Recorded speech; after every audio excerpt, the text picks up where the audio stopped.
Сіз бен біз дамыған заманда өмір сүріп жатырмыз.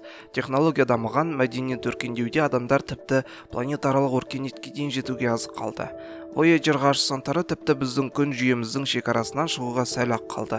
Бұл адамзаттың дамығандығының көрінісі, бірақ егер сізге планетамызда әлі де кітапта айтылып жүрген тас дәуірінің адамдары сияқты дамымай изоляцияланған адамдар бар десе сенесіз бе? Өкінішке орай бар екен. Сәлем достар, бүгінгі Skavron арнасының шығарылымынан Sentinel деп аталатын аралдың жабайы тұрғындары туралы сөз ететін боламыз. Бұл адамдардың қару-жарақтары, құралдары барлығы бұрынғы адамдардікі сияқты. Және ең қызықтысы, әлі күнге дейін бұл тұрғындар от жағуды білмейді. Олар найзағайды күтіп, сол найзағай тиген жерден шоғалып, соны тұтатады екен. Сонымен бұл солтүстік Сентинельдің жабайы тұрғындары солтүстік Сентинель аралында өмір сүреді. Заңды тұрғыда бұл арал Үндістан әкімшілігіне қарайды, бірақ Үндістан жағалауынан 700 км алыста орналасқан бұл арал тұрғындары Үндістанның не екенін де білмейтін болуы керек. Сентинелдіктерде контакт жоқ тайпалардың қатарына жатады. Бұндай тайпалар әлемде 100-ге жуықтайды. Бұл тайпалардың көбісі балық аулаумен, аң аулаумен және өсімдіктерді жеумен мекен етеді.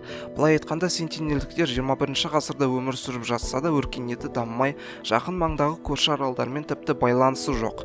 Бірақ осы аралдан 50 километр ара қашықтықта Порт Блэйр қаласы орналасқан.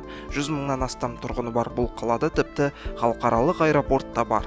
Қарап тұрсаңыз, кәдімгі осы заманғы өркениет. Бұл сентинелдіктермен ең бірінші байланыс 1867 жылы орнатылып көрінді, бірақ сәтсіз. Басқа дүниені көрмеген жабайы адамдар келген қонақтарға шабуыл жасап қуып шықты. Содан соң 1970 жылы Үндістан үкіметі жіберген экспедиция барып көрді. Ол кезде де жабайы адамдар қонақжайлық көрсетпеді. 1981 жылы барған экспедицияда кеме аударылып, экспедиция мүшелері тек 2 аптадан соң ғана эвакуацияланған болатын. Сол қалған кемені әлі де Google картадан тамашалауға болады. Одан кейінгі экспедиция 1991 жылы болды. Бұл үндістандықтар болатын. Экспедиция адамдарға тамақтар, кокостар таратып, оларды жақыннан тамашалауға мүмкіндік алды.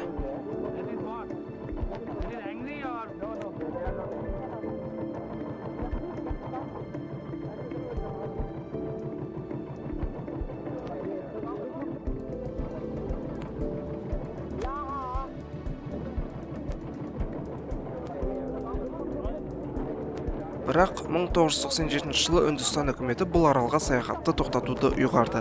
Өйткені бұл адамдардың иммун жүйесі өте әлсіз болатын. Біздің ғасырда тұмау, алапестік сияқты вирустарға иммунитетіміз қарсы тұруға үйреніп кеткен болса, бұлардікі ондай ауруларды көрмеген деді. Сондықтан кішкентай бір вирус бүкіл арал тұрғындарын құртып жібере алатын еді. Қазіргі кезде бұл аралда 40-400 адам арасында халық тіршілік етуде. Ғалымдар үшін бұл адамдардың болашақта қалай дамитыны қызық болып отыр. Айта кетейік, бұл жабайы адамдар 2004 жылы болған үлкен цунамиден аман қалған болатын. Және баған айтқан 1981 жылы сол жақта қалып қойған кеме олардың технологияларының дамуына үлкен сеп болады. Өйткені кеме ішіндегі темірден жасалған әртүрлі заттар, тіпті темірдің өзі оларға таңсық нәрсе. Сонымен Skavronның бүгінгі видеосы соңына жетті. Егер ұнаса, әрине лайк және достарыңызбен бөлісіп, осы арнаға тіркелуді ұмытпаңыз. Алдыда әлі талай қызықты видеолар көретін боласыздар.